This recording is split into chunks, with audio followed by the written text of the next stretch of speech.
오늘의 양식 이 시간은 야고보서 1장 1절부터 4절 말씀을 통해서 성숙한 내 모습을 보고 싶다라는 제목으로 말씀을 전하겠습니다. 저는 어제 야고보서를 기록한 분이 누구인가에 대해서 말씀을 드렸습니다. 성경에 야고보라는 이름을 가진 분이 4명이 나옵니다. 세베대의 아들 요한의 형제 야고보, 알페오의 아들 야고보, 유다의 아버지 야고보, 예수님의 형제 야고보. 그 중에서 우리는 야고보서를 기록한 분은 예수님의 형제인 야고보라는 사실을 알게 되었습니다. 예수님의 형제인 이 야고보는 도대체 어떤 사람이었을까요? 첫째, 영적 감수성이 예민했던 사람입니다. 그 야고보는 예수님의 형제이지만 처음엔 예수님을 믿지도 않았었습니다.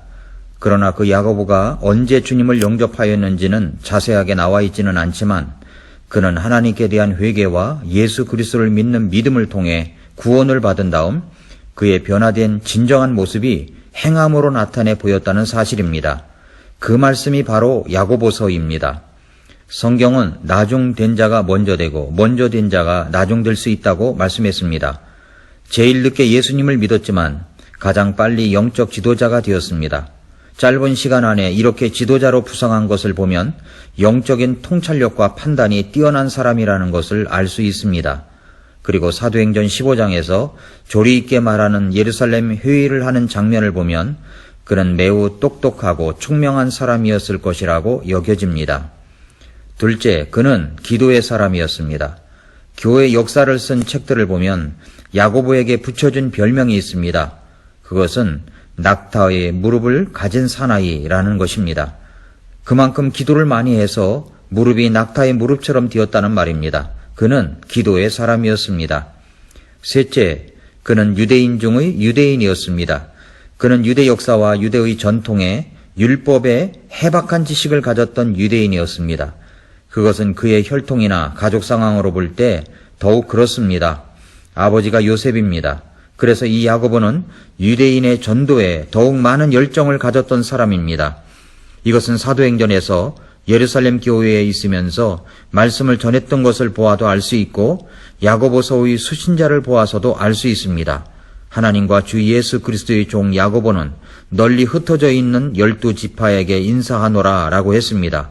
누구에게 보내는 것입니까? 흩어져 있는 12지파입니다. 그는 유대인 중에 유대인이었기에 유대인 선교에 더욱 뜨거운 관심을 가지고 있었던 것입니다.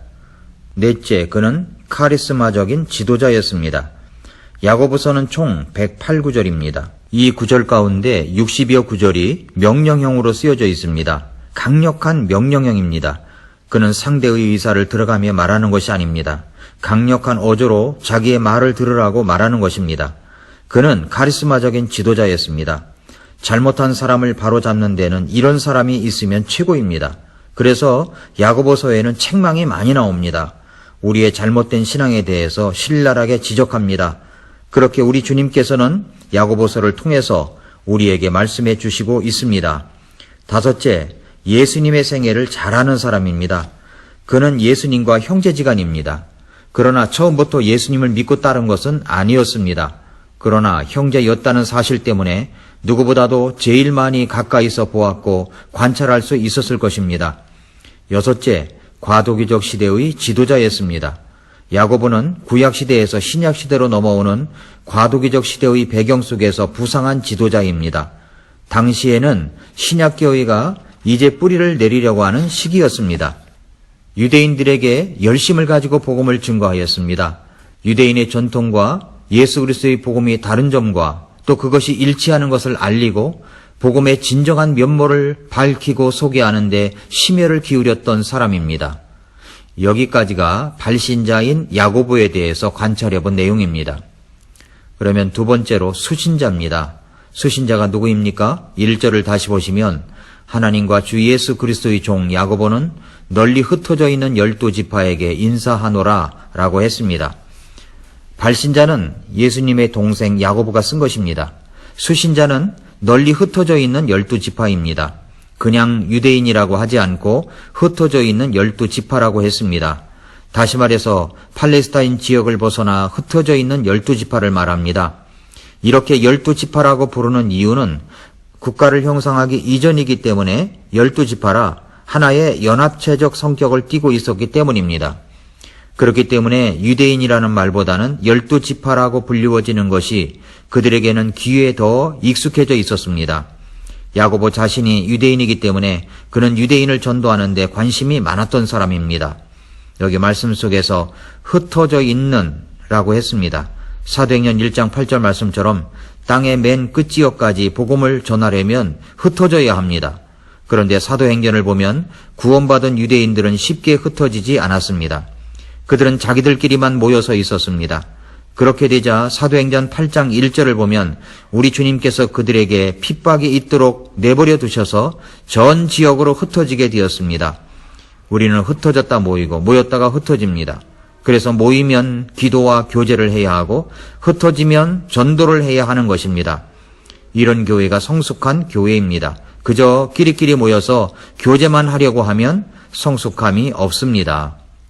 세 번째로, 그러면 이 말씀을 기록한 목적은 무엇일까요? 첫째로, 개인의 경건한 삶을 다루기 위해서 썼습니다. 야고보서가 강조하는 것은 완전과 완벽함입니다. 다시 말해서 그것은 성숙을 말하는 것입니다. 여러분은 어른으로서의 모습을 보이기 원하십니까? 그렇다면 야고보서를 공부해야 합니다. 오늘 말씀 제목이 무엇입니까? 성숙한 내 모습을 보고 싶다입니다. 두 번째, 참는 문제에 대해서 다루고 있습니다. 인내하는 것에 대해서 가르쳐 주시고 있습니다. 우리는 참지 못하기 때문에, 인내하지 못하기 때문에 일을 그르치는 일이 얼마나 많습니까? 1장에서 그 문제를 다루고 있습니다. 세 번째, 행함의 문제를 다루고 있습니다. 야고보서 2장 14절에서 내 형제들아, 사람이 자기가 믿음이 있다고 말하면서 행위가 없으면 그것이 무슨 유익을 주느냐? 믿음이 그를 구원할 수 있겠느냐라고 했습니다. 믿음과 행함은 일치를 이루어야 합니다.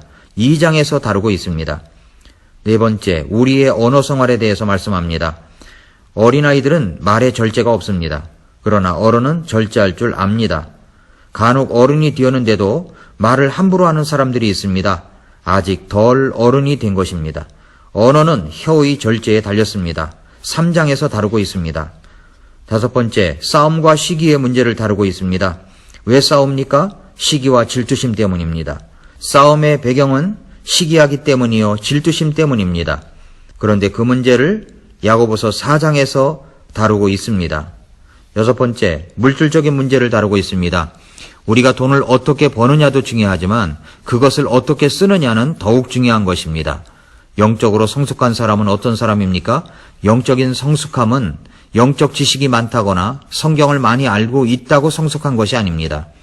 그들은 알고 있는 말씀을 어떻게 실천하고 있느냐에 따라 성숙함이 달라지는 것입니다. 영적 성숙함은 인격적 척도로 판단됩니다. 야고보서는 이 문제를 다루고 있습니다. 일곱 번째, 병들었을 때의 문제를 다룹니다. 어떤 육체의 병이 들었을 때 그것을 다루는 것을 보면 성숙함이 달라지는 것입니다. 이것이 야고보서에서 다룰 내용들입니다. 사랑하는 성도 여러분, 저는 야고보서를 통해서 성숙한 내 모습을 보고 싶다라는 소원이 생겼습니다. 그 성숙한 모습을 이룰 수 있는 것은 어떻게 그것을 이룰 수가 있습니까? 그것은 바로 지혜가 있어야 됩니다. 월요일 날 이야기했던 그 지혜를 구해야 합니다. 이제 야고보서를 한 장 한 장 공부해 가면서 이 성숙한 내 모습을 보고 싶다라는 기도 제목들로 성숙해져 가는 우리 성도님들이 되시기를 축복합니다.